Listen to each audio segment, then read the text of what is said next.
As the chief operating officer of Affliction Entertainment, I was charged with making sure Trump got his cut of the proceeds, even if the company fell apart. As it soon did, the boss didn't want to share the losses, of course, but he wanted what he considered his guarantee for putting his name all over the rings used for the two promotions that actually got produced.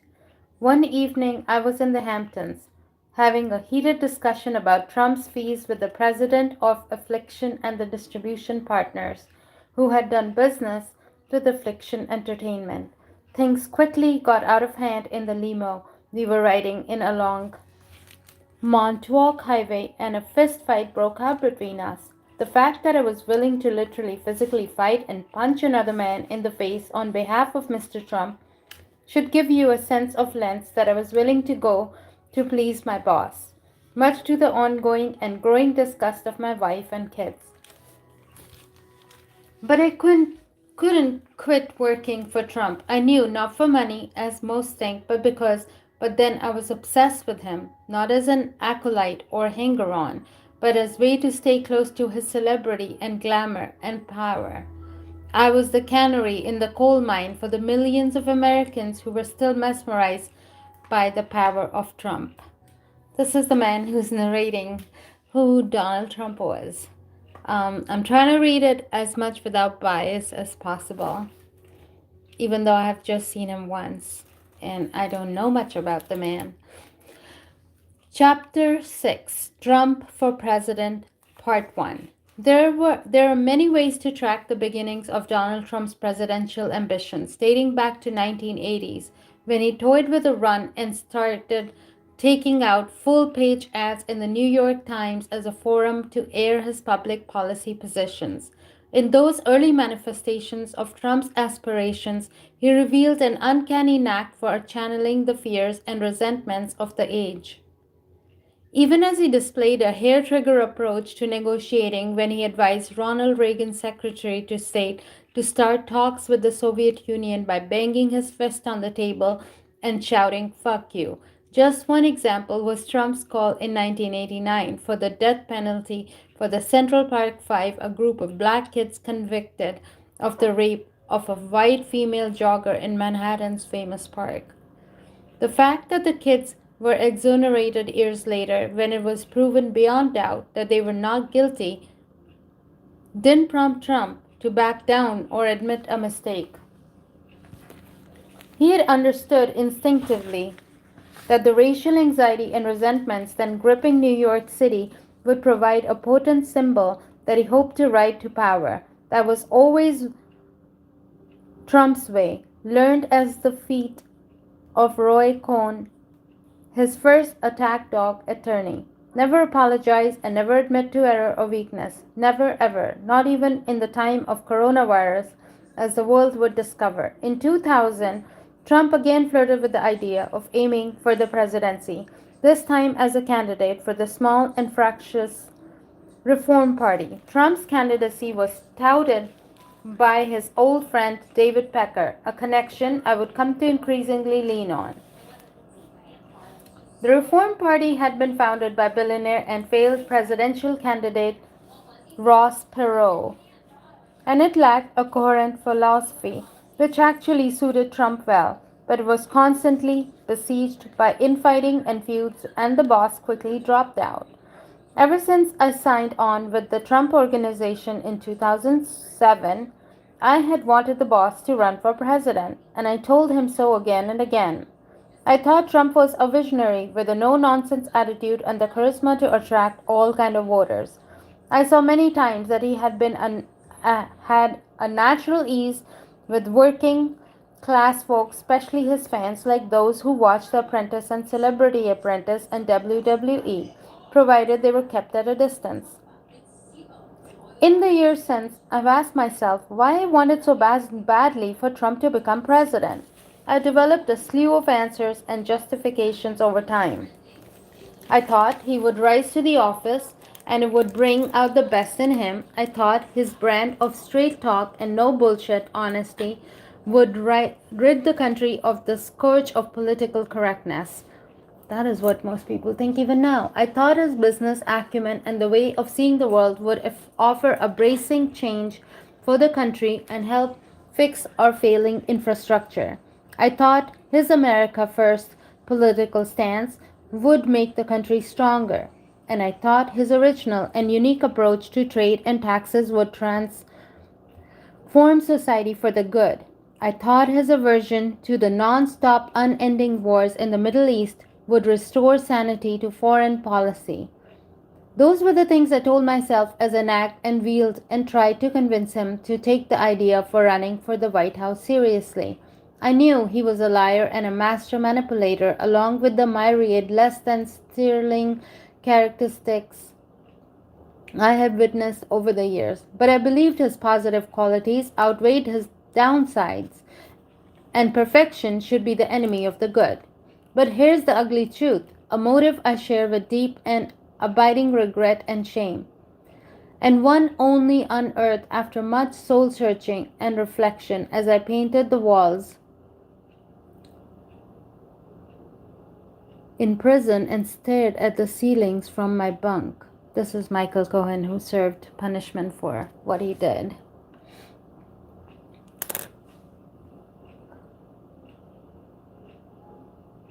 The real truth about why I wanted Trump to be president was because I wanted the power that he would bring to me. I wanted to be able to crush my enemies and rule the world.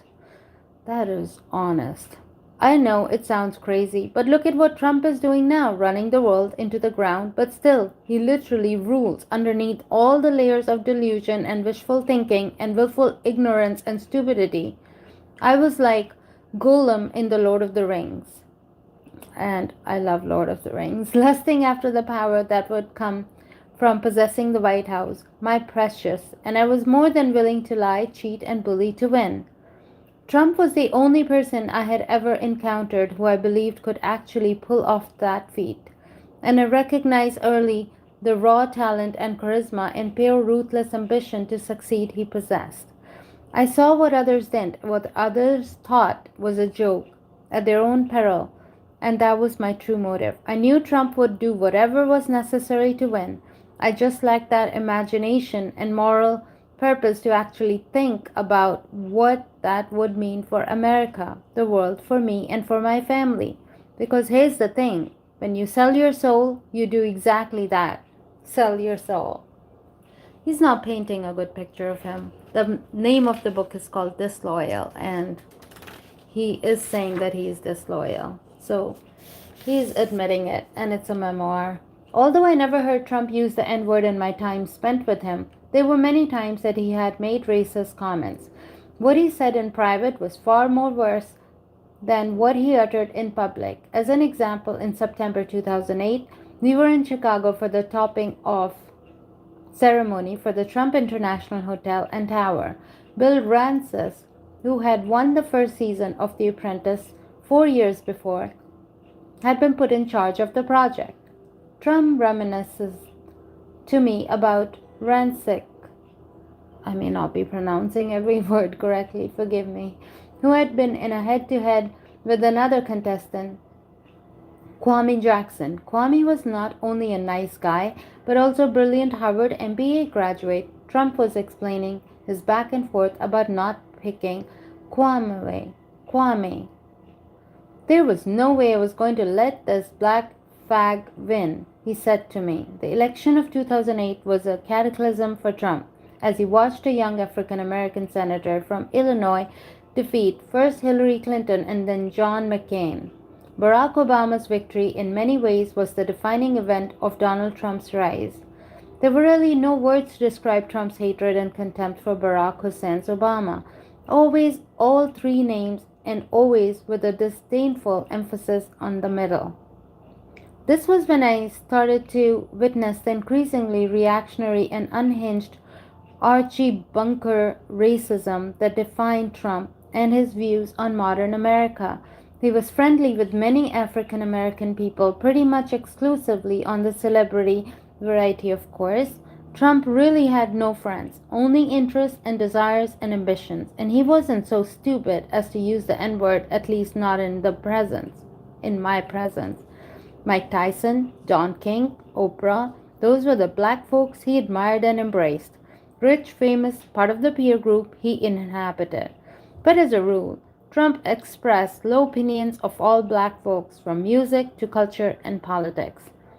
Africa was a hellhole, he believed, and Nelson Mandela, to use but one example, was an object of contempt for Trump.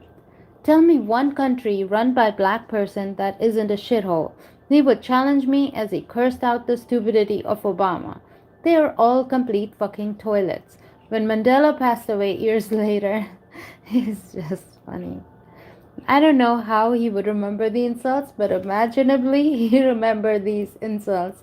When Mandela passed away years later, Trump told me he didn't think the South African founding father, and national hero was a real leader, not the kind he respected.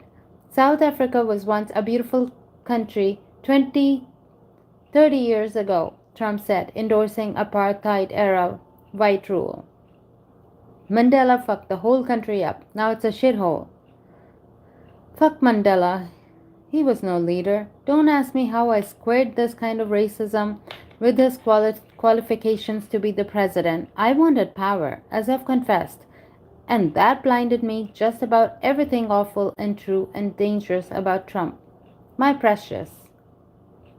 Watching Obama's inauguration in 2008 with Trump, with the massive, adoring, joyful crowd on the mall, incensed the boss in a way I have never seen before. He was literally losing his mind, watching a handsome and self evidently brilliant young black man take over not only as commander in chief but also as a moral world leader and guiding light.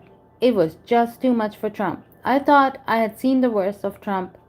But when Obama won the Nobel Prize, Trump went ballistic, as if the universe was playing some kind of trick on him to drive him out of his mind. I think that was excessive. Come on. A Nobel Prize for just being quiet and nice? It was almost like he was hearing voices, the way he ranted and raved about the idiotic Obama and how he was beloved by so many Americans. Trump mocked the way Obama talked, walked, even appeared, as if acting presidential was just that, an act. The shtick you see him pull at his rallies when he mocks the idea of being presidential and says how easy it is to pretend to be a serious leader, walking like a robot and marching around like a fool and a phony.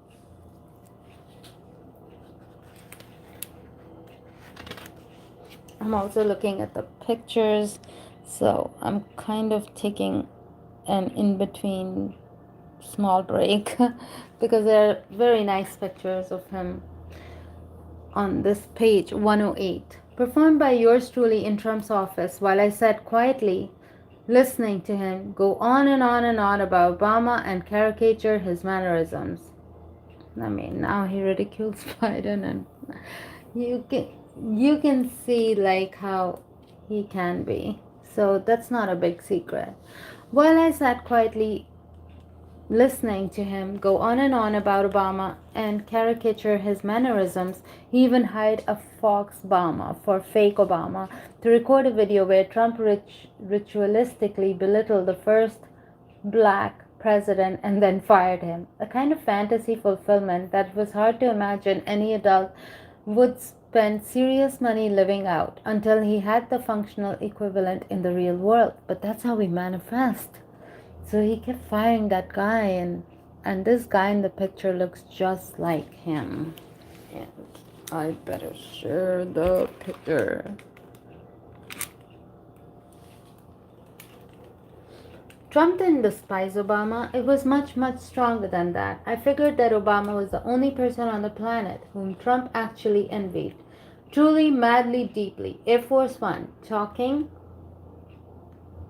walking the carpet to deliver the State of the Union, the way Angela Merkel and the other world leaders obviously admired and listened to Obama.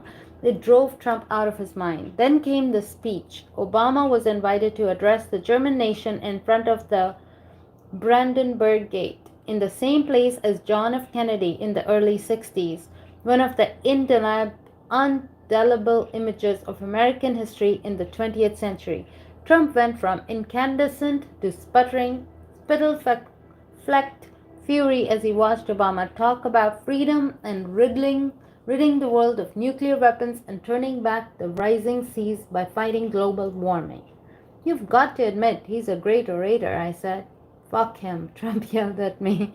Obama on the screen before him, calmly addressing untold millions of Germans thrilled to have a world leader ushering in the presence of a 21st century where diversity and tolerance and peace and responsibility would become global aspirations and maybe even realities. He's obviously very smart, I said, knowing I was egging Trump on, but also honestly impressed by Obama's speech and demeanor. Obama is a fucking phony, Trump screamed. He's a Manchurian candidate. He's not even fucking American. The only reason he got into fucking Harvard School and Columbia was fucking affirmative action. He could never get into those schools on his fucking grades. Fuck him. Here is the true story behind Trump's first serious attempt to run for president and average the cosmic injustice that Barack Obama represented to him. In 2011, as always, part of my daily duties was to score the newspapers for mentions of Trump, in large part to satiate his insatiable ego, and I undertook this responsibility with real pleasure and energy, especially hunting for signs that Trump's political fortunes might be making news or causing speculation about the boss running for higher office. The prospect of a Trump candidacy was being promoted by the ever-eager and ingratiating David Pecker in the National Enquirer, but there were very few signs that the mainstream media was taking up the idea seriously.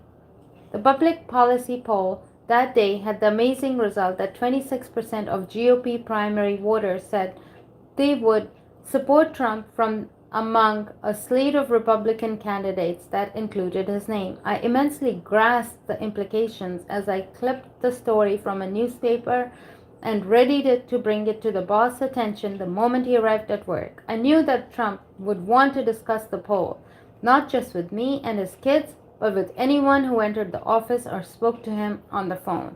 When Trump was ego surfing, no one was exempt from his need for praise and admiration.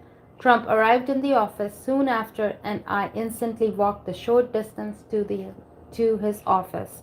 I knocked on the door and entered. "Hey boss, you have to see this," I said. I proudly handed him the clip and took a seat in my usual middle egg chair.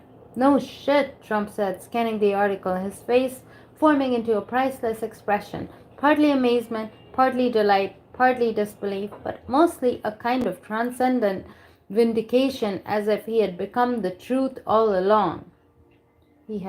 As if he had known the truth all along. I'm sorry.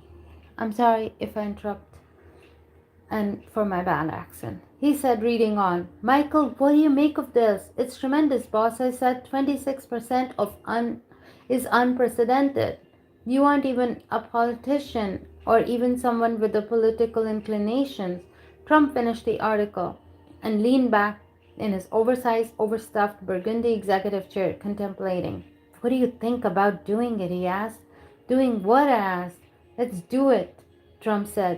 "Shit, I have done everything else. Why not? I'm bored with buildings, golf, and television. Being president would be very cool."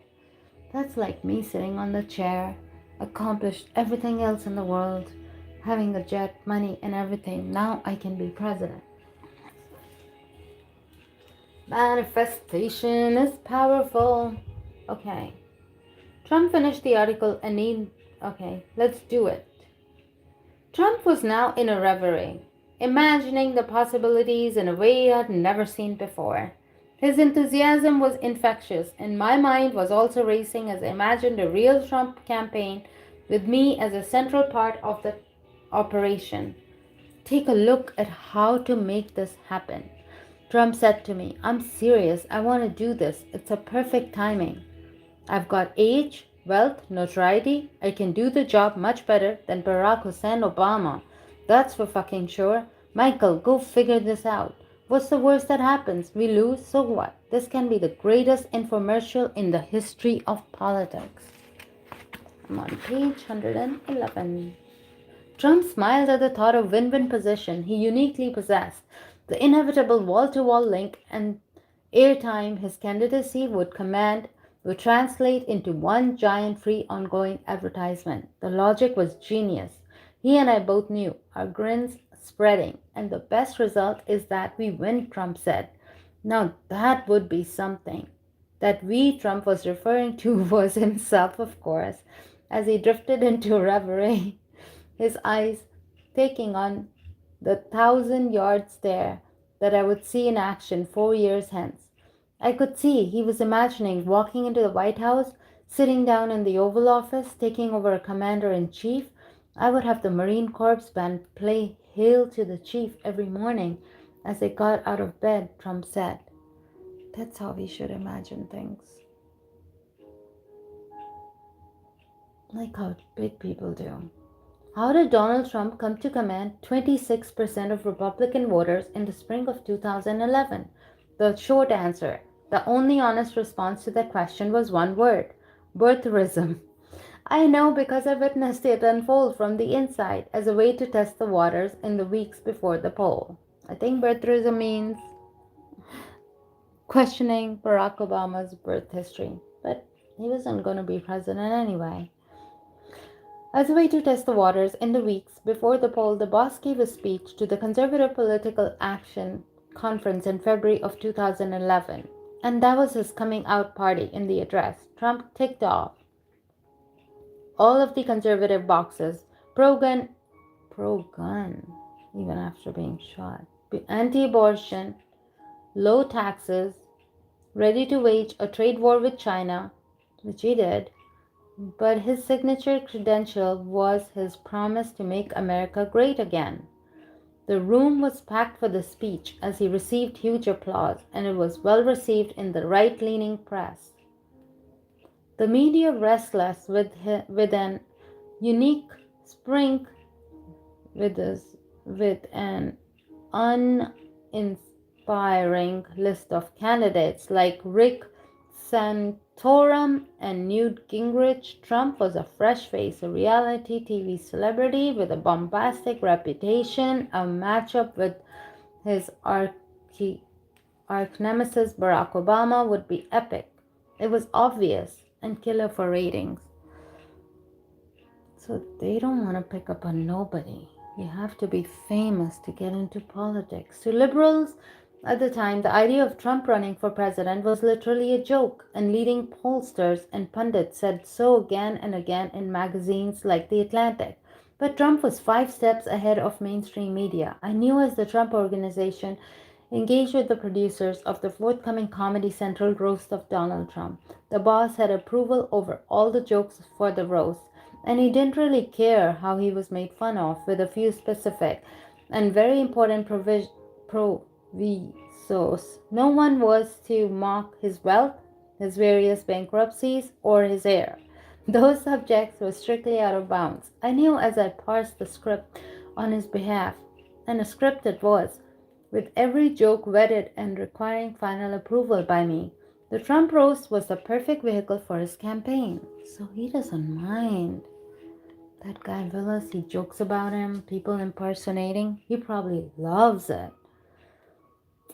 The Trump roast was the perfect vehicle for his campaign, a judo-like way for the boss to both embrace and deflect the supposedly hilarious idea that he would become commander-in-chief by sitting on a stage while he was being ridiculed. Trump would prove that he could take a joke, even if he very rarely laughed. In fact, he almost never laughed, unless it was at a crude sexual comment or at someone else's misfortune. After viewing the proposed gags, I'd sit and watch him work over the material with his giant Sharpie, essentially dictating how the evening would play out. Trump had been roasted before at the Friars Club in New York City in 2004, a comedy club I belonged to, but I didn't attend that event. I knew there had been some great singers at that roast. The reason Trump puts his name in on all the buildings is so the banks know which ones to take back, said a comedian. Said a comedian named Rich Vos. The comic Stewie Stone said he had read Trump's book on how to become a billionaire and enjoyed it. But if your father wasn't one first, you'd be a waiter in this hotel, he said. At the time, Trump was engaged to Melania Noz, as he was then known, prompting the president of NBC, Jeff Zucker, to apologize for not being able to make it to the wedding, but I'll catch the next one, he said. Comedy Central aired the Trump roast on March 8, 2011, with Trump entering on a gilded gold golf cart and taking to the dais with a mostly B list of celebrities, including Snoop Dogg, Larry King, and the usual comedians hired for skewer celebrities. Finding stars willing to participate had proven difficult, even among some of Trump's supposed friends, like Mike Tyson, Don King. I guess they didn't want to associate themselves with the man pushing a conspiracy theory about President Obama's place of birth. The term birtherism didn't exist in the mainstream media in 2011, not until the boss took it up for years. Conspiracy theorists had speculated Obama's birthplace, claiming it was Kenya, not Hawaii, despite the absence of evidence to support the allegation. But Donald Trump recognized a great marketing opportunity when he saw one. I don't know how he picked up on the idea, other than browsing in the press as he always did, but like an old time carnival barker. Really, like the greatest showman and promoter of all time, P.T. Barnum, Trump recognized the potential instinctively. No matter what anyone says, including Trump, I know for a fact that he didn't care if the conspiracy theory was true or not. He didn't care where Obama had been born, or the insult it was to the president and his family, let alone the crude racism lurking barely below the surface.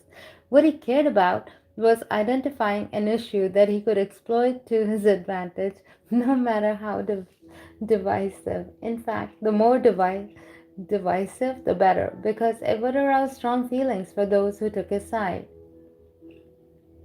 Birtherism was one of Trump's most successful early big lie gambits. The pattern I had witnessed so many times began to emerge as his mind quickly traveled from naked and shameless exploitation of the birther conspiracy theory to the conviction that it was true. Somebody should read this book. Obama should read this book probably and just have a great laugh that he didn't really mean to insult him. He just wanted to win. But that wasn't all there, was it? As events moved along the story, Trump was pushing on to another dimension. Not only was Obama not American, he wasn't even Christian, the boss told me. By then, Trump was reading what he called the populist publications, the Breitbart and World News every day, and he lectured me about the truth of world affairs, the tales getting taller all the time. Do you think Barack Hussein Obama was born in Hawaii? Trump asked me one day that spring. Bullshit. There is no record of his birth in Hawaiian hospital. You know, he's not even fucking a Christian. He's a Muslim. He admitted it. I was sitting in my red egg chair when Trump handed me a document purporting to be from the Harvard Law Review, stating in a biography that he had been born in Kenya. I can explain why the bio states that, I said. Oh, it came from a review. But I'm certain he was born in Hawaii. There's no way the Clinton machine would not have uncovered that if that was true, because Trump interrupted me mid-sentence. Now, I don't know how Michael Cohen remembers he interrupted and at what word he interrupted, but the book is a memoir. So, I'm just going to believe him, but with caution. Trump interrupted in mid-sentence. Bullshit, he said. He's a fraud. He's a Manchurian candidate, you'll see. Manchurian. Well, if you're right, that would create the most difficult situation in American history, I replied. Every bill passed and signed by him would have to be repealed as invalid and unlawful. It would be a complete clusterfuck. As he listened, Trump's eyes lit up. He had come up with an idea. He looked at me with glee as he picked up the phone and dialed one of his favorite reporters. I'm going to take a break for a second.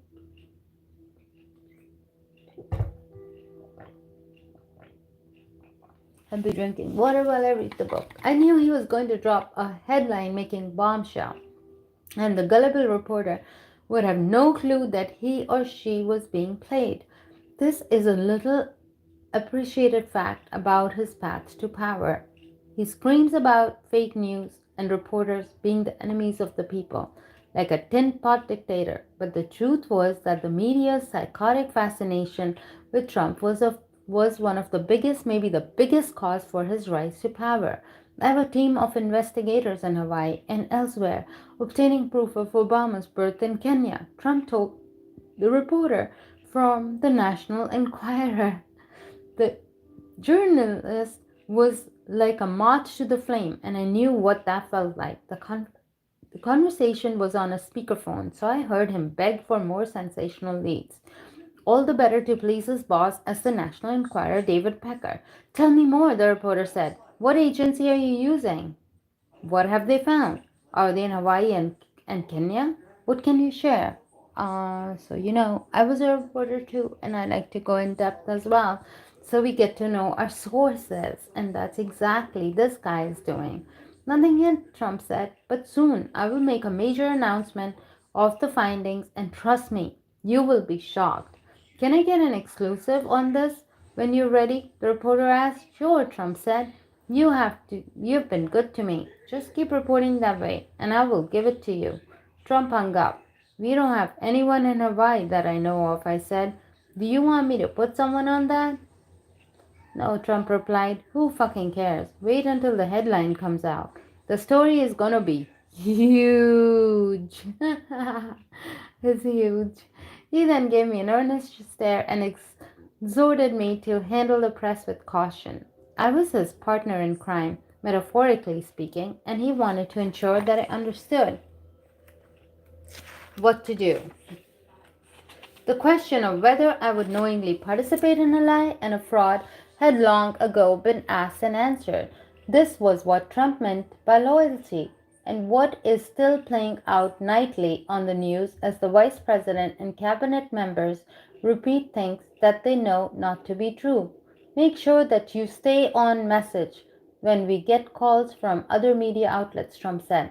We have a team of people in Hawaii, and soon Trump will be making a statement on the results. Got it? Yes, sir, I said. Within days, my phone was lit up with calls from the New York Times, Washington Post, the network, Fox, CNN, you name it.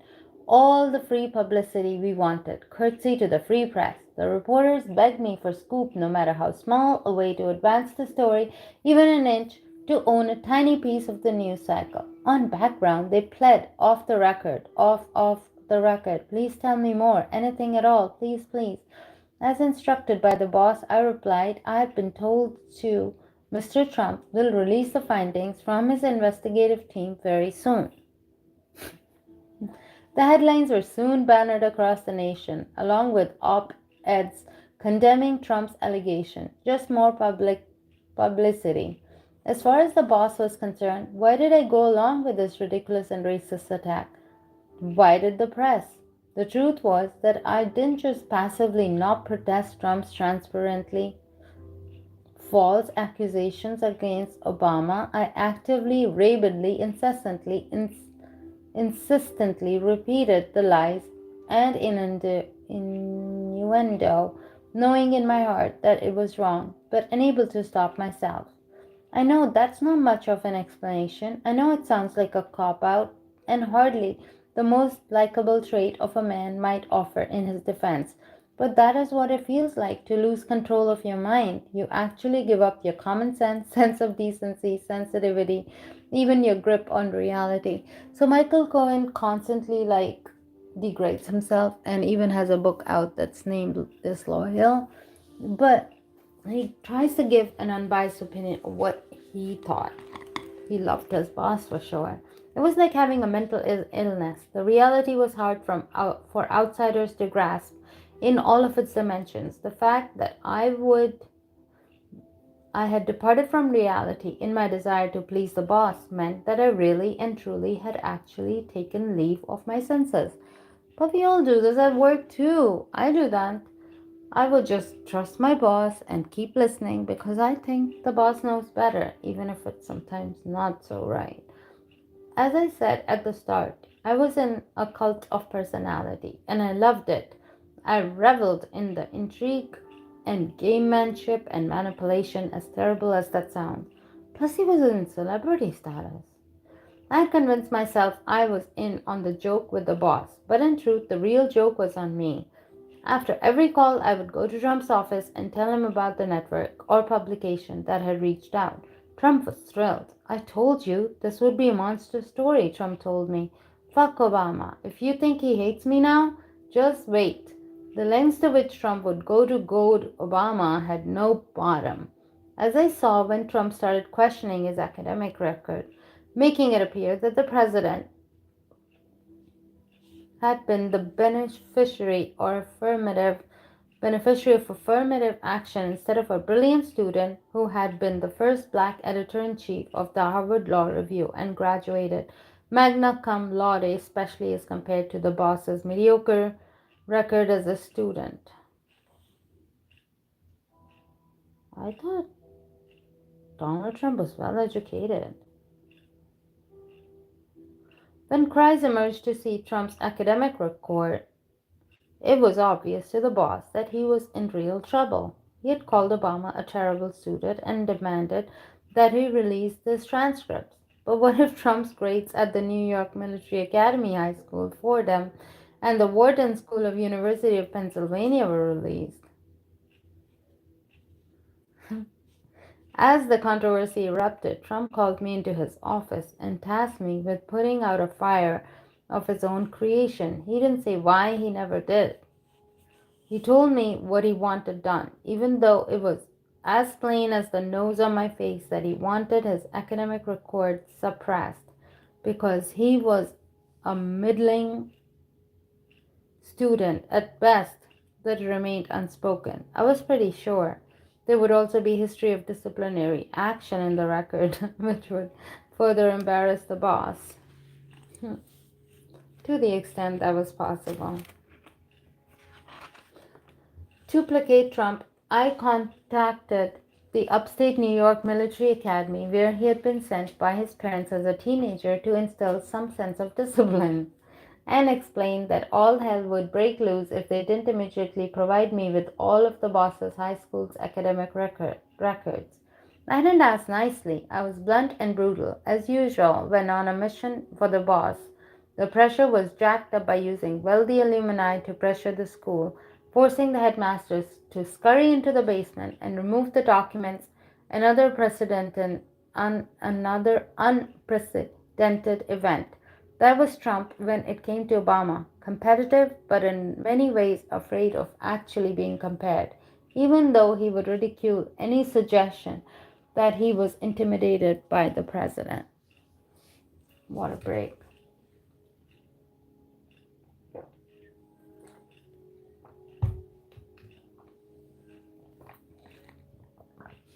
The White House Correspondents' Dinner was held in late April of 2011 in Washington, D.C. I chose not to go, but I watched from home as President Obama took to the podium in front of the hundreds of reporters and celebrities to join in the annual political joke fest. I knew the boss was in the crowd as the guest of Lally Weymouth, daughter of the legendary Washington Post owner Katharine Graham, and it was easy to spot Trump's orange quiff sticking out like a sore thumb in the sea of tuxedos and formal dresses, especially when Obama began to rip into the celebrity apprentice star by mocking his presidential aspirations. Obama had released his long form birth certificate a few days before, telling supporters that he was trying to put the controversy to rest and remind voters and politics wasn't a reality TV show. And I remember that day as well. An obvious dig at Trump, but the boss wasn't going to let the show end that easily. Life was indeed a reality TV show to Trump. The boss had turned the spurious allegation into a real political force, with 40% of Republican voters by then believing that Obama hadn't been born in the United States, so the release of the birth certificate wasn't going to deter him. Trump had identified his base. I knew, and he viewed the release of the birth certificates as a triumph, not the end of the matter. But I don't know what he did for the country. Obama didn't do much for the country, or so is my personal opinion. Or Trump at least went against China and tried to have peaceful relationships with the world. Unknown to the world, only a few hours earlier, Obama had ordered the operation to kill Osama bin Laden. So the fact that the president had such incredible comedic chops was amazing to me. I mean, I don't know how that happened because it was kept all hush hush and quiet. So maybe Obama did it, maybe Bush did it. Now, I know that he's taken some flack lately, but no one is happier, no one is prouder to put his birth certificate matter to rest than Donald. Obama said that's because he can finally get back to focusing on the issues that matter, like, did we fake the moon landing? What really happened in Roswell? Wow, that's my favorite subject. And where are Biggie and Tupac? Oh my God. He wanted to know all this. See, I feel close to Donald Trump in some sense.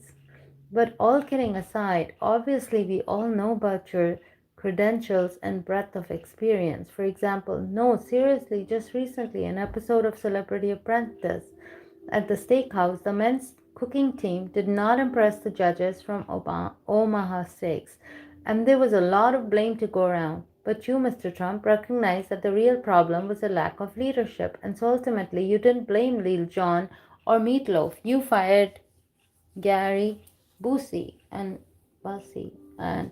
these are the kind of decisions that would keep me up at night. Well handled, sir. Well handled. But it did seal Trump's resolve to run, I thought, to take the temperature in Iowa.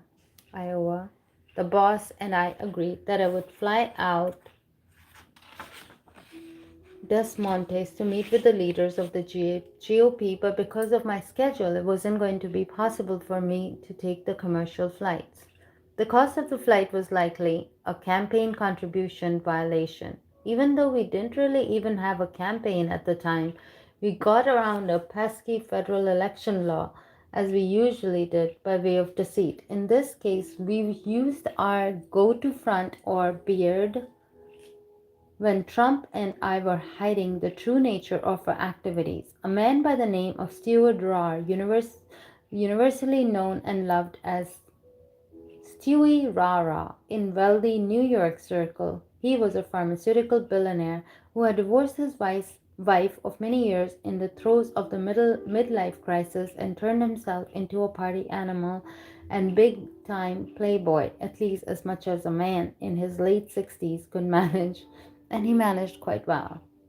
Rara was the straw man I would use to buy a portrait of Mr. Trump that was up for sale at an art auction in the Hamptons a couple of years later.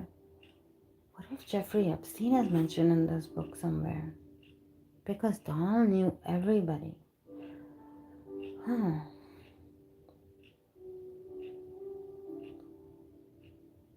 With Trump, everything had to be big and the best, most specifically his public profile, and that included a 9-foot tall portrait of Trump,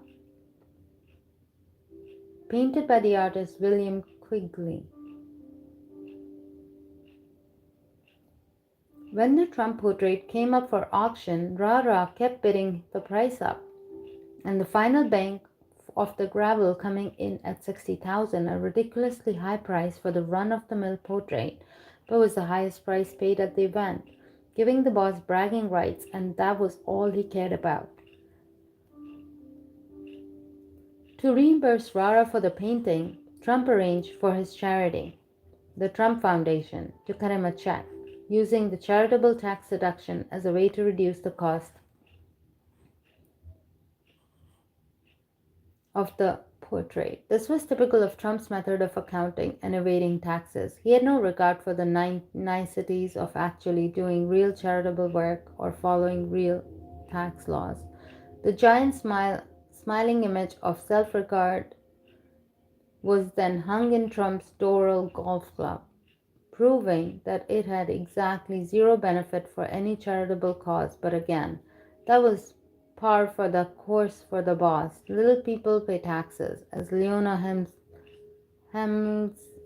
Hemsley, another wealthy New York real estate figure who committed the crime of telling the truth, once remarked. In the end, the Trumps would have to repay the back taxes on the painting along with a substantial fine and close with charity down when the New York Attorney General brought a case against the family for using the so-called foundation as a sham.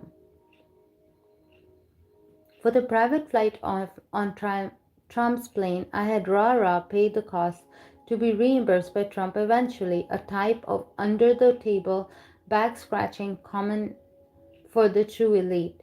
But when another candidate complained to the Federal Election Commission, the leading Republican lawyer governing the agency, an attorney named Don McGahn, cut off the investigation, proving his disloyalty and usefulness to Trump, which would be rewarded when he was appointed White House counsel after the boss won the election of 2016.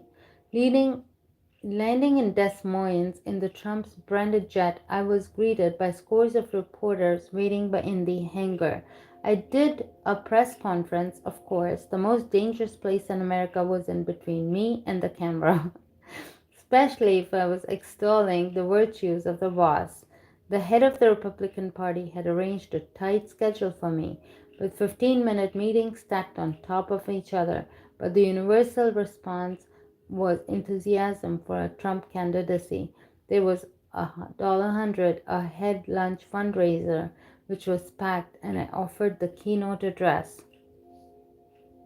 relishing the chance to speak in public.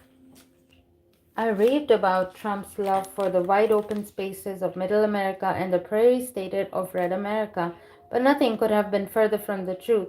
Trump couldn't locate Iowa on a map any more than he could tell the difference between the locations of Kansas and Kansas City.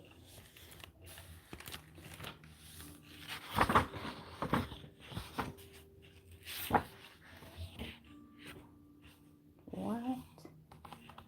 I'm on page 124. I'm going to read 20 more pages. So I'll read up to page 144 of Trump for President Part 1.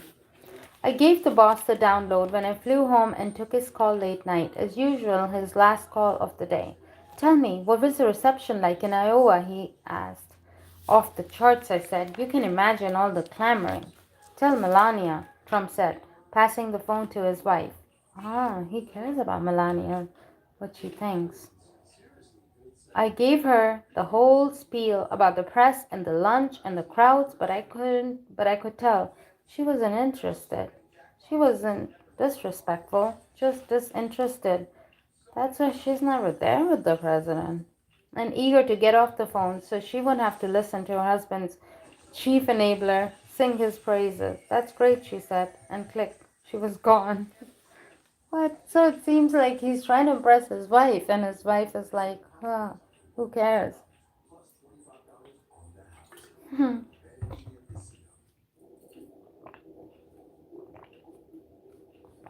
He's trying to impress Melania. That's awesome. And people think that he doesn't care about Melania, but he does. He wants to impress him. Tell Melania what it was like. To promote Trump's run in 2012, I set up a website called shouldtrumprun.com, and soon it was getting hits. This was when Roger Stone came into the picture. Trump and Stone had met years earlier when both were moving into Roy Cohn's libertine circles in the nightclubs of Manhattan. Stone was a longtime political consultant. consultant, or more like a political conspiracy monger who had worked for Richard Nixon and had a giant tattoo of the disgraced president on his back. Hmm. Stone turned up at the office wearing tiny black sunglasses and a broad shouldered suit, his hair slicked back and affecting the strut of a cartoon character or a clown playing one. I was taking a crash course in political campaigns with folks like Chris Ruddy at Newsmax and reporters like Des Moines Register sharing their contacts and insight as I worked the phones. Roger's a fucking pervert, Trump said to me, but he can help me. He's a dirty trickster. He's the best trickster money can buy. Trump didn't take sides in our feud, but he ridiculed Stone behind his back, as he did most everyone, including me, no doubt. The boss had no concern for the morality or sexual conduct of his acolytes or team members like Roger Stone, a swinger known for wearing assless chaps during the gay pride parade in Manhattan. Trump joked about Stone and what a crazy person he was, devoid of moral purpose and willing to do anything in service of himself or a politician he supported, always and only because it would benefit him personally. That's what politicians have to do. They have to get along. That's how we get along with family. To Trump, those were good qualities to possess. So, how did the amoral Trump came to be beloved by evangelical voters? A question that remains one of the abiding mysteries to this day. Well, people love him, just like how Michael Cohen loved him. Simple answer. Begin with the premise that Donald Trump hadn't darkened the door of a church or chapel since the age of 7, as he would openly admit in his past incarnation. Places of religious worship held absolutely no interest to him, and he possessed precisely zero personal piety in his life. But he knew the power of religion, and that was a language he could speak. Well, he was a Republican, he had to. I lived in Trump Park Avenue, and one of my neighbors was an evangelical pastor named Paula White, and she had known Trump for more than a decade. After he had seen her show on TV, and he had invited her to come to Atlantic City to give him private Bible studies. Her version, he wasn't so against it then, her version of prosperity gospel, the one conceivable version of Christianity that could appeal to Trump, self-interested, consumed by the lust of worldly wealth and rewards, with 2 divorces, 1 bankruptcy, and a Senate financial investigation. She was a preacher after Trump's heart. The fact that she was beautiful and blonde didn't hurt either. Hmm.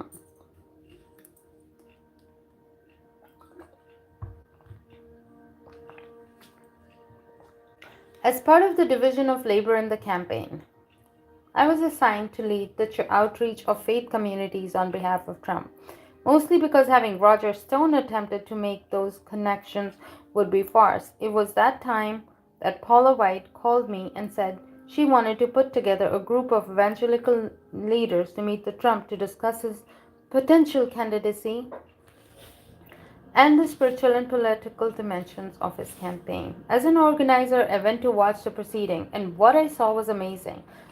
To put it mildly, sitting around the long conference room table, the group started to discuss Trump's 3 marriages. Discuss Trump's 3 marriages? I did not know that.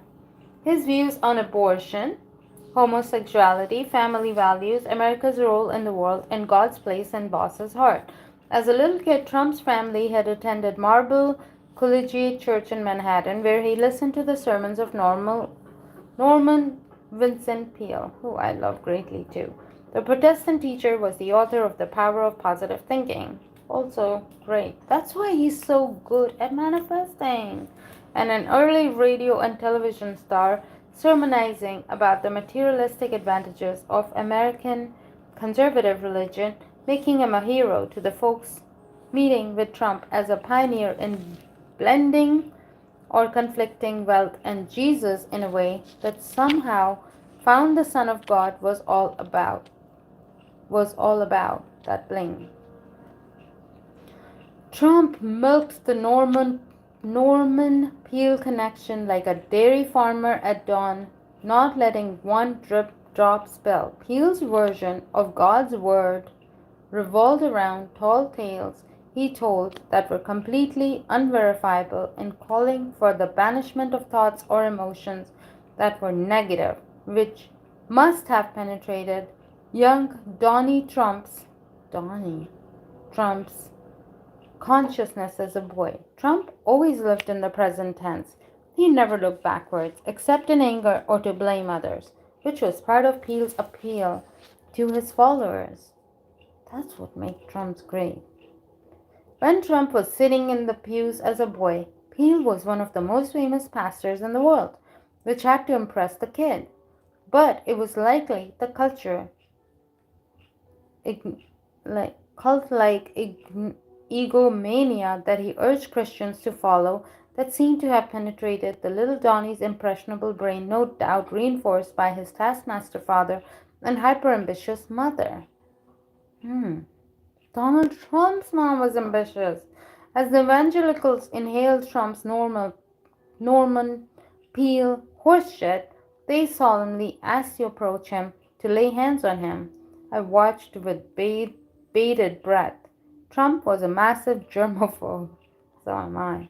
As I've noted, so the idea of a dozens of set of hands touching his clothing and skin would appall him. I knew, but even this didn't faze the boss. He closed his eyes, faking piety, and gave the appearance of feeling God's presence as the assembling group called for guidance in determining the fate and fortune of Donald Trump, or Donnie Trump, and the message of Jesus Christ. If you knew Trump, as I did, the Bulgarian salivating over the beauty contestant or mocking Roger Stone's propensity of desiring the male sexual organ in his mouth, as he would say less politely, you would have a hard time keeping a straight face at the sight of him affecting the serious and pious mind of man of faith. I know I could hardly believe the performance or the fact that these folks were buying it. Watch Trump, I could see that he knew exactly how to appeal to the evangelicals' desires and vanities. He's always like, he loves and he's good at being surrounded by people. Evangelical leaders laying hands on Trump in 2020. Evangelical leaders laying hands on Trump 2020.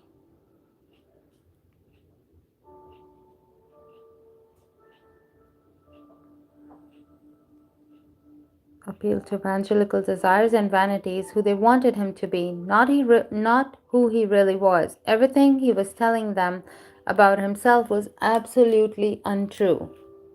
He was pro-abortion.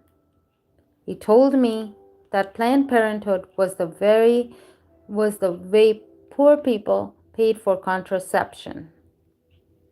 He didn't care about religion, homosexuals, divorce, the breakup of the nuclear family. He would say whatever they wanted to hear, and they would hear what they wanted to hear. This was the moment for me to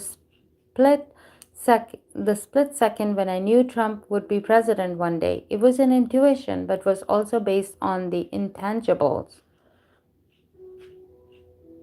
Trump's answer to their questions were compassionate, thoughtful, godly in a way that I knew in no way reflected the beliefs of or way of seeing life. He could lie directly to the faces of some of the most powerful religious leaders in the country and they believed him or decided to believe him. A distinction with a real difference. Trump was imperfect, they knew, with the multiple marriages and carefully cultivated reputation as a womanizer, but he knew what they really cared about. The core beliefs: anti-abortion laws, Supreme Court justices, opposition to gay marriage and civil rights, and the cultural, warlike rhetoric aimed at godless rebels. That was Trump's rat-like cunning, and it was a talent. I knew then that he would ride all the way to the White House. The prayer over, Trump opened his eyes as if he had indeed been in deep meditation and conversation with God. What do you think about running for president? Trump asked Pastor White in a reverent tone. There was silence in the room as bowed heads were raised and eyes open. This was no longer a question about the ambitions of a billionaire celebrity. It was about the soul of the nation. The Almighty was being summoned to guide the faithful. Paula White was very serious as she talked in low voice, addressing the assembled in a passionate but measured way. Trump listening with yet more fake piety. I don't think the time is right, she replied slowly. I don't either, Trump said. Also, slowly, carefully, and thoughtfully. As the 2 hour session broke up, another event took place that would come up to have a huge impact on the 2016 election. Whether God wanted it or not, the genesis of the momentous moment, as you'll see in the pages to come, was my first meeting with Jerry and Becky Falwell, with the implications it would have on the future of America. With folks milling around in the hallway of Trump Tower, I fell into the conversation with a couple that would provide the first flutter of a wave to the butterfly wing flapping that rippled outward and led to the devout and undying devotion to Trump of millions of evangelicals that still mystifies so many Americans. Justin Bieber was the catalyst, go figure. Jerry Falwell Jr. was a lot like me in many ways, I thought. An attorney who didn't practice law, a transaction oriented person who lived in the real world, even as he floated through a kind of dreamy existence of wealth and power. Oh God, it's going to be a complete madhouse, Jerry said. The things we do for our children, as I would do for mine, I replied. My daughter Samantha was a little older, but I would have moved heaven and earth to give her the kind of thrill that the Falwells were seeking. This presented an ideal opening for the fixer like me, I realized. I'm not sure I can pull it off, but a close friend of mine and an executive at Bieber's record label, I continued, let me call him and see if I can get you into the VIP area and possibly get a meet and greet. Becky's eyes lit up like I had offered her the chance to be a superstar in her daughter's eyes. And who wouldn't want to be that for the tween? Michael, thank you for even offering to try, she said. Becky offered me a hug and a peck on the cheek as we swapped cell numbers, and I told them I would call as soon as I had news. This was the kind of thing I was put on earth to do, to be honest about my real role in Trump Circle, but also more broadly in my life. Doing favors, making connections, working my Rolodex. That was me figuring out how to give the Falwell's daughter a lifetime memory, not knowing where it would lead, but knowing it was likely going to be somewhere.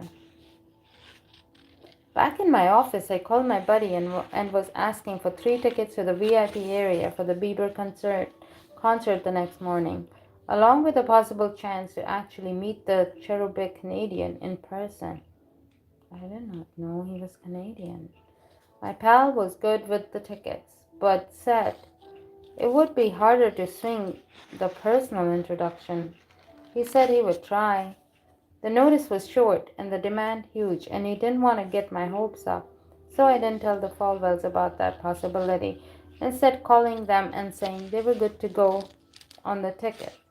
I knew my friend would be there to take great care of them, so that was excellent, and the Falwells were beyond excited to tell their daughter she was going to have first-class seat on the show, only a few feet from her idol, heady stuff. This celebrity status, God, I can't wait for it all to die. And just everybody is a celebrity. Everybody with no wealth or wealth, everybody is a celebrity. Everyone. Every single person that never sees what I'm talking, and every single person who sees it. Everyone is important. I can't thank you enough, Jerry said, as I gave him directions on where to report for the tickets. You made this trip even better than it already was. We are friends for life. The impact this tiny favor would have on the world as was the farthest thing from my mind, but it would indeed come to matter in the way random events multiply to form a pattern that can be seen to have real importance in hindsight. Me with the fall bells. Me with the fall bells. Part of the art of being a fixer, doing small and big things for people, was never ever asking for anything in return. For myself, that is. For others, I was more than happy to call in a chit or IOU or however you want to describe the sense of obligation that comes from granting your tween daughter her greatest wish in life. A moment in the presence of the beads, as if he's all that. This particular favor and another of great significance would come due in 2016 to the enormous benefit not of me, but the political prospects of candidate Donald Trump. Not that Trump deserved the admiration and support for the devout folks he had just met. Trump's true feelings about the encounter with the evangelicals and the laying on of hands, a supposedly sincere and pious summoning of the will of God, were revealed as I entered Trump's office at the end of the day to have a final recap on his thoughts on the laying of the hand ceremony. Can you believe that bullshit? Trump said with incredulity. Incredulity. Incredulity? Referring to the ritual and the evangelicals. Can you believe people believed that bullshit? In the end, the real reason Trump didn't run in 2012 had nothing to do with prayer or other worldly guidance. He was ruled by the worldly concern, specifically money. He was making multi-millions. Trump would often bag as much as 65 millions for each season as the star of Celebrity Apprentice, as the producer Mark Burnett. That was such a horrible show, but he got popular. Needed to know if Trump was going to sign up for the next season. Ratings were declining, but Trump was still making serious money, constituting a rare positive cash flow for the boss, with his other business not nearly as successful. And he said he wasn't going to just quit the show. You don't leave Hollywood, Trump told me. Page 133 is over. I think people become rich just by promoting themselves, talent or no talent. You don't leave Hollywood, Trump told me as he explained why he was dropping the presidential bid. Hollywood leaves you. Hmm. In the nerve-ending swirl of chaos at the Trump Organization, in the middle of helping Trump figure out if he was going to run for president, I was also pursuing a deal in the Eurasian country of Georgia on behalf of the boss. I've been to Ukraine once, in 2002 with my brother, but this was my first foray into doing business in the former Soviet Union, an experience that would morph over time into a national scandal, allegation, and espionage, and my imprisonment. This is more about him than just about Donald Trump.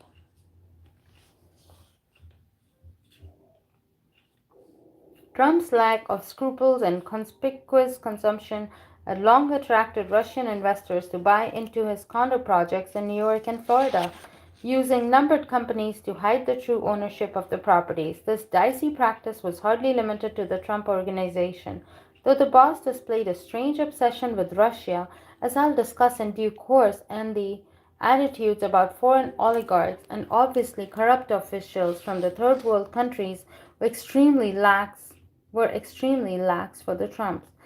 Learning how entwined business and government were in Georgia that evening, I found myself having a private dinner with President Mikhail Saakashvili. In the morning, I was given the use of a military helicopter for the ride to Batumi, courtesy of the president, to look at a gorgeous 10-acre site on the Black Sea. The following day, to my amazement, I was summoned to the capital of Kazakhstan, where the Prime Minister pitched me on the idea of developing $300 Trump-rated hotel project in anticipation of a G7 summit that country was holding in 3 years. The Kazakh deal never came through, but it was another element of the pleasure of working for Trump. You never knew where you were going to go or who you were going to meet, and there was rarely a dull moment. Who wouldn't want that life? And a permanent wife.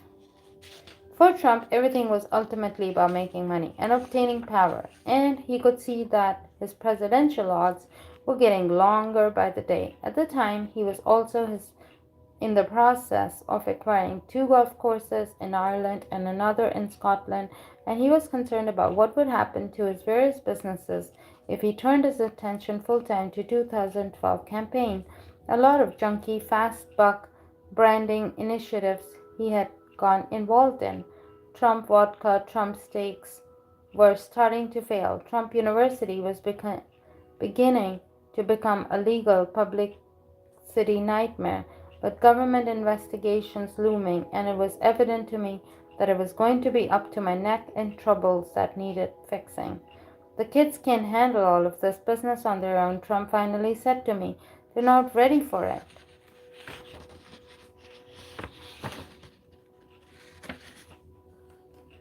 Haberman, who was a friend of mine and would go on to cover me and Trump in the New York Times to this day, wrote, "The Donald went up and then Donald melted down." From the 26% number in April, Trump had played the birthier story of for millions of bucks in free press as we had anticipated.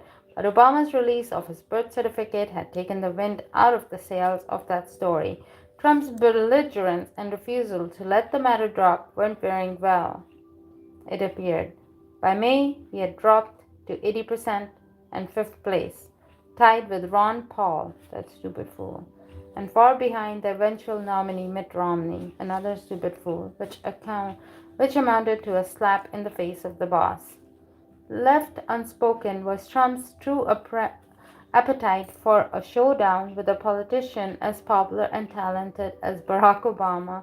No matter how much Trump boasted about defeating him, fear was an emotion Trump would never admit to.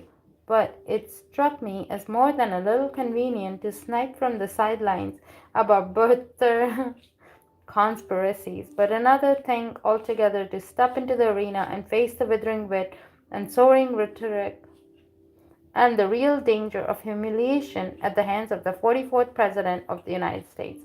"I swear to you, we'll do this in 2015, Trump said to me privately as he prepared to announce he wasn't going to run at the upfronts to promote the following season, The Apprentice, a way to try to monetize what had clearly been a publicity stunt, or so it seemed to the world.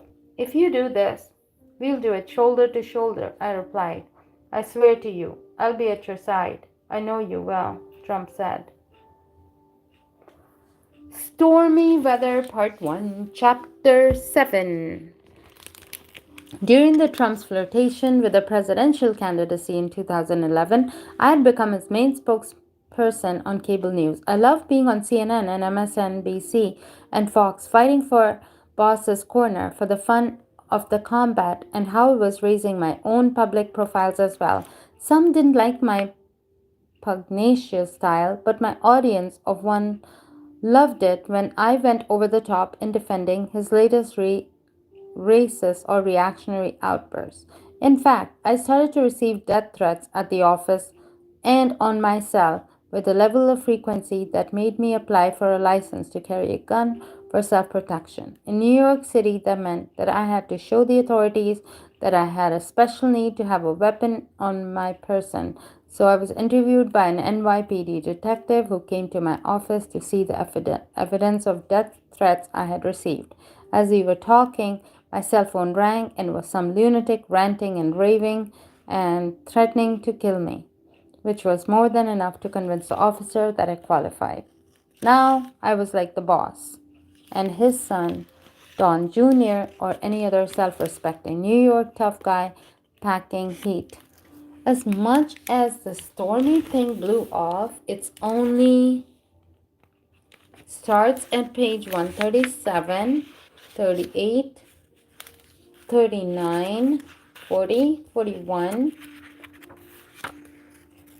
42, 43, and 40, and ends at 41, 44, which is actually my favorite number. So it ends at 144. This is all he writes for. The stormy thing only is a few pages. It's not a big deal for him to write about stormy weather. See, he doesn't care about Donald Trump and his dumb affair, like the rest of the people don't care about it. Or Melania. In chapter 8, that's what friends are for. Let's see, that's what friends are for is a bigger chapter.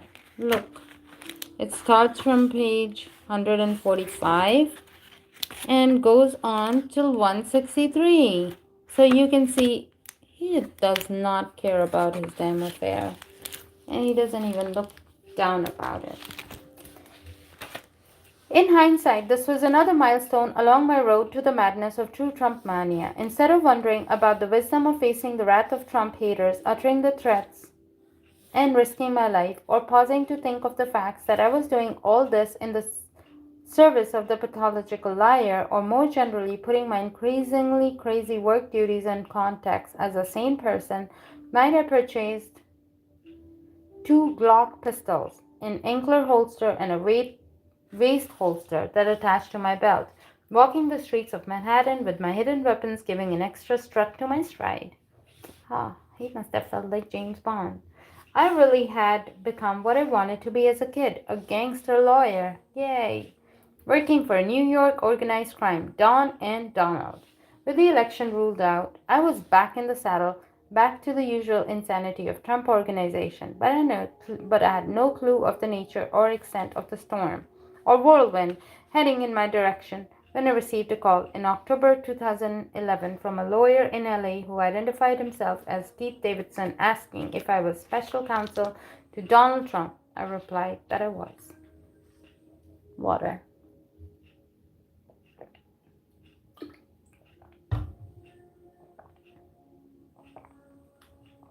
I represent an individual named Stormy Daniels, Davidson said. Her real name is Stephanie Clifford. She's an adult entertainer. Okay, I said, Googling her stage name and seeing my computer screen filled with images of an extremely busty blonde. Are you referring to the Stormy Daniel who's a porn star? Yes, he said. Do you know her work? Her work, I thought. No, I just Googled her, I said. What can I do for you? I need your assistance, Davidson said. There is currently a story on the website called thedirty.com that depicts an alleged sexual encounter between our clients. Are you kidding? I said. Do you know that Mr. Trump is a germaphobe? Where and when was this supposed to have happened? But then I looked at thedirty.com and an anonymous story detailing a sexual encounter between Trump and Stormy Daniels at a golfing event without offering details or corroboration. Thedirty.com. I don't think this website would be there, but God knows. This was not good, I could see, as I waited for Davidson to get to this point of the call. The alleged encounter took place in 2006 at a charity golf event in Utah, Davidson said. But that's not why I'm calling. So what can I do for you? Miss Daniels is equally upset about the story, he said. She has retained me in part to file a cease and desist order forcing the website to remove the story. What I need from you is a statement from Mr. Trump denying the allegation, similar to what I already have for Mr. Daniels, with 2 statements. I can accomplish this. Wow, I said, actually amazed that the conversation was taking this turn. I was waiting for a shakedown of some kind, but this attorney from LA was offering to do a favor for the boss. Let me go into Mr. Trump and get your statement you need. I will call you back shortly. So she did not want to be publicized? I printed the article and walked down the hall to see Trump. Though if she is linked with Donald Trump, she'll become famous. But apparently she was doing the opposite. He was on a call as usual, so I sat in my regular middle egg, which is his chair, and waited patiently until he finished. What's up, Michael? Trump said. I just received a call from a lawyer in Los Angeles about this, I said, standing and handing him the article. Trump leaned back in his burgundy chair and read the article, and I swear he started to chuckle. Not good, Michael, he said. Not good. Is this getting any attention? I'm sure Melania isn't going to take this well. So what's this about the lawyer?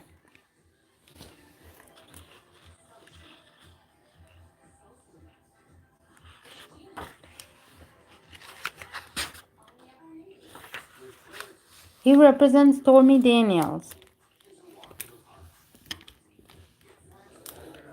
I said, and she's denied the allegations. He wants you to do the same so he can file a cease and desist and force the site to remove the article. So she's denying the story, Trump said. His curiosity now piqued, as was mine, but for a different reason. I wondered if it was really true. I knew it wasn't the right time to ask, but I also figured he wouldn't be able to resist the temptation to brag about his conquest of a porn star if it was true. He was in his late 60s at the time, and he would have wanted me to know, even with a wink and a nudge, and he still had game. Yes, I said. With your permission, I will issue a statement on your behalf, emphatically denying the allegation. Good, good, Michael, he said. Are you sure she also denies the affair? Yes, boss. I'll be getting you a copy of her denial for my file. Back in the office, I called Davidson back on the cell number he had given me. Mr. Trump denies any affair with Mr. Daniels in Utah or anywhere else, I said, even though I hadn't actually asked that question. On behalf of Mr. Trump, I'll be issuing you a statement of denial. Does that work? Yes, he said. Can you please send Miss Daniels' denial for my file? And in the event any reporters jump on the story, I asked. I don't believe it's going to just disappear. Absolutely, Keith said. Give me a few minutes and I'll send it to your email. Thanks for your help. Such a big story, and guess, at this point of time, nobody knows it's a big story. No, Keith, thank you for all you're doing, I said. I'm sure we'll be talking further about this. I'll get you my statement after receiving yours. I was correct about the media. I quickly did an online search and discovered that there was a bunch of articles picking up on the dirty.com's lead, including a feature in a publication called Life and Style with the heading Did Donald Cheat? Of course, who doesn't care about that? And 2 pages of photographs of Trump, Melania, and the dyed blonde porn star who self-evidently had breast implants. Knowing Trump, but she was pretty also. I don't know who was prettier, Melania or her.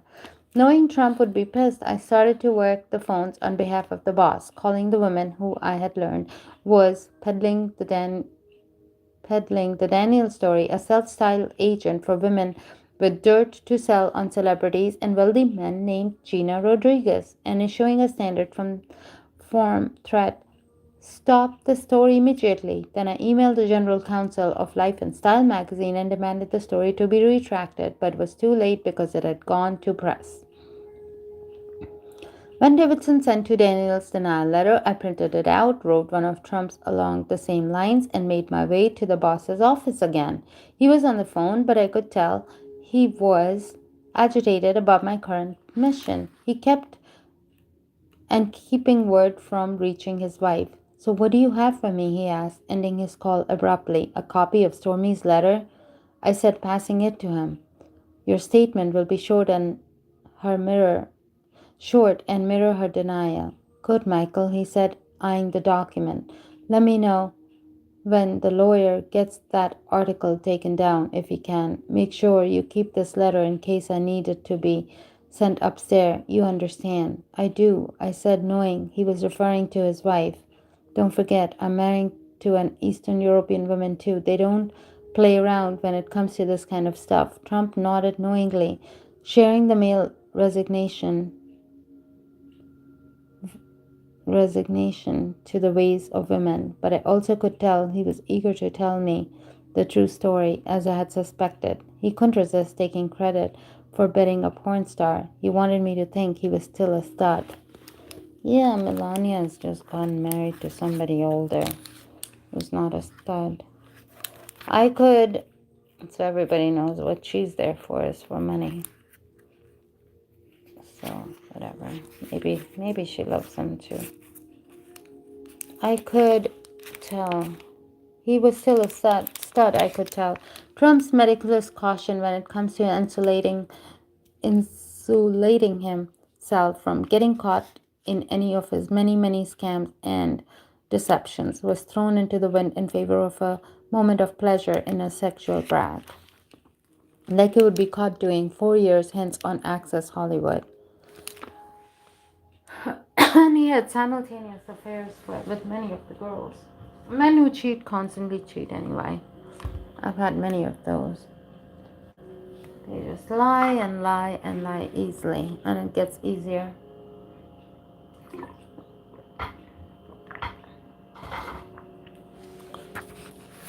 And you still love them anyway, and that's why all the cheaters exist. Okay, boss, I finally said, what really happened here? I got stuck going into a charity thing in Utah, he sighed. I was there, but Big Ben wrote, oh God, Roethlisberger, referring to the Pittsburgh Steelers quarterback and Super Bowl winner. When these two girls came over to us, when we found out that Stormy was a porn star, can you believe they called them stars? Big Ben was in heat. The only problem for him was that he was standing next to Trump, and all they wanted was Trump. Can you believe it? Big Ben is like this big, amazing quarterback, but all she wanted was Trump. Trump held the photo of Daniels in the Dirty.com article and shook his head sadly. The recent image of her showed a woman in her early 30s, pretty in a woo-woom kind of way, but not kind exactly a study in classy restraint and style as Trump preferred in his wife and daughters, but his taste for blue-collar pleasures apparently extended to the fairer sex. She didn't look like this back then, he said. That's the problem with time. It's not good to anyone. You should have seen Big Ben going after her. All they wanted was Trump. I nodded in agreement. He constantly referred to himself in the third person, a trait that I saw as a quirk at the time, but in hindsight was the indication of dissociative egomania that should have served as a warning. The big point he was making, I knew, was that he had been in a competition with an NFL star quarterback for the attention of a porn star, and the reality TV star was going to win any such showdown. As least in his reckoning, winning was always, always, always Trump's top priority, no matter the price. Less a competitive streak than a compulsion that has led the nation and maybe even the world to the brink of disaster. Trump told me that he had offered to get Stormy Daniels on The Apprentice, no doubt the real reason that she had been interested in Trump in the first place. Oh, she wanted to be on it. As we all know now, Daniels was a canny operator with an eye on the main prize. So why wouldn't she be interested in networking with a network star, the real estate tycoon? Porn was sex in return for money. So why would she not go for Trump, a transaction Trump could understand? And she must have been chasing a taste of his power and prestige as he submitted to the advances of an obese and hulking married man nearly 3 times her age in a hotel in Lake Tahoe in 2006. She would have gone for Michael Cohen too, probably. If he was powerful too. But she could get the boss probably directly. Oh, and Lake Tahoe. That is so gorgeous. I've been to Lake Tahoe forever. It's the most gorgeous place ever. The boss said that he had been unable to convince NBC and Mark Burnett, the producer of The Apprentice, that it was a good idea to have a porn star on the show. Daniels was more than a porn star, as we have all discovered. She wrote and directed the films with a certain flair, and she had managed to start with nothing in life and turned herself into a celebrity of a kind, or I should say, of a kind that Trump was attracted to. Pro wrestling, porn star, Kentucky Fried Chicken. There was a consistency to his appetites. In the days ahead, the Dirty.com looked down the story, and it drifted into the ether. Well, Melania was somewhat like that too. If she was poor, she would have been a porn star. Trump wasn't a presidential candidate, and his celebrity was barely B-list. truth be told, and it looked like it would stay that way forever. To the currency of the potential scandal quickly dropped in value, as I explained to the boss. The story was irrelevant, and it would quietly and quickly die, I told them. With the mutual denial, the lone remaining concern was that his wife might catch wind of what really amounted to little more than a rumor. Even then, both of us knew the fallback position was that Mr. Trump was like countless wives of wealthy men in America and around the world. She knew her husband most certainly cheated on her, but she had made her peace with the deal she had entered into with Trump. She could know it was true in her heart, but she didn't want to know. Like her husband, she relied on plausible deniability, like all of us do. Every woman does. That was where I came in as a Trump's fixer, as he and I both understood intuitively. I was the buffer, offering both the boss and his long suffering wife a way to live a lie. But as Trump looked at the photo of Daniels, it was impossible not to see him reminiscing. In the same way, he would talked about Jill Hart, an aging lion, recalling his conquests in the wild, knowing that those glory days were rapidly disappearing into distant memories. Man, she would have been great for ratings, Trump said, now with a heavy sigh, and great for me. Not if Melania found out, I said. That's for sure. He said, now get out of here and go finish this. Let me know if anything new happens. Yes, boss. I'm sure like he was looking for like Danielle after that. So there's Hurricane Story Part 2. And let me see how big that is. So in chapter 14. So all these pages do not talk about Stormy. For from page 145 to 270. He doesn't talk about Stormy. And then he starts talking about Stormy in chapter 14. Let's see how many pages that is. Oh, that is kind of big. So when it became really big, really big, okay, this was a big story because of course he had to go to jail for it. So this is 271 to 306, so about like 37 pages. So 37 pages. So he dedicated about 45 pages out of a book of 430. So mostly he must be talking about himself, how much he loved himself with, I am with the president, look at me, I get free jet planes, I get free tickets, look at me, I'm so rich.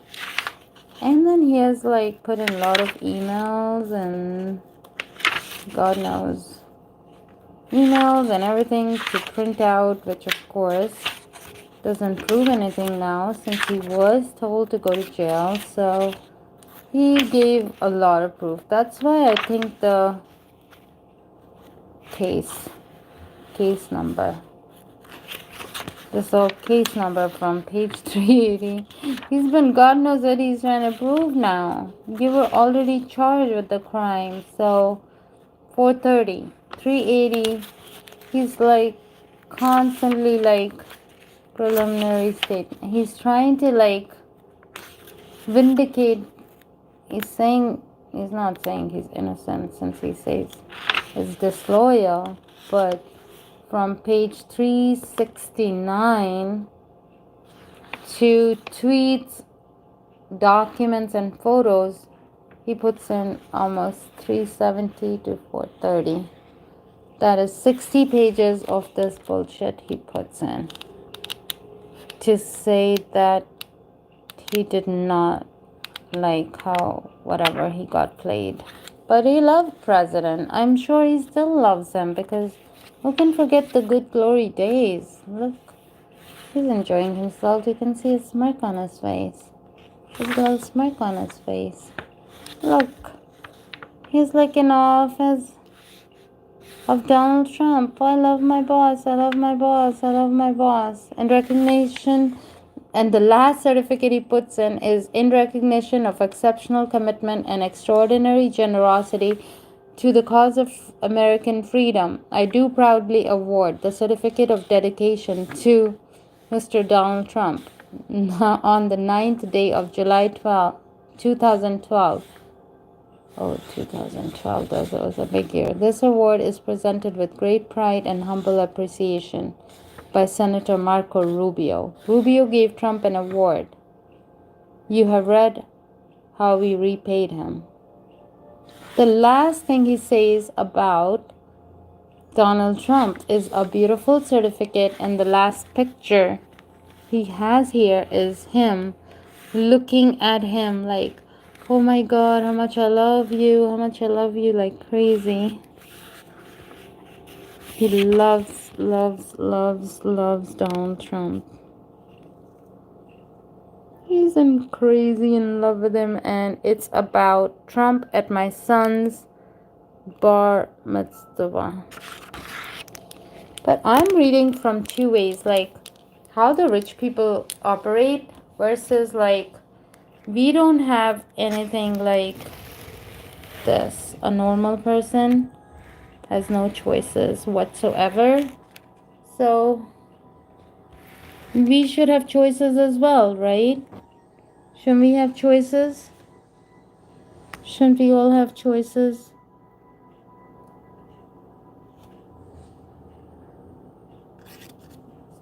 Making somebody rich. We just constantly make somebody rich.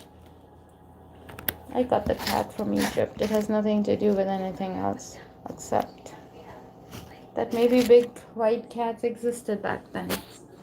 Bigger than humans.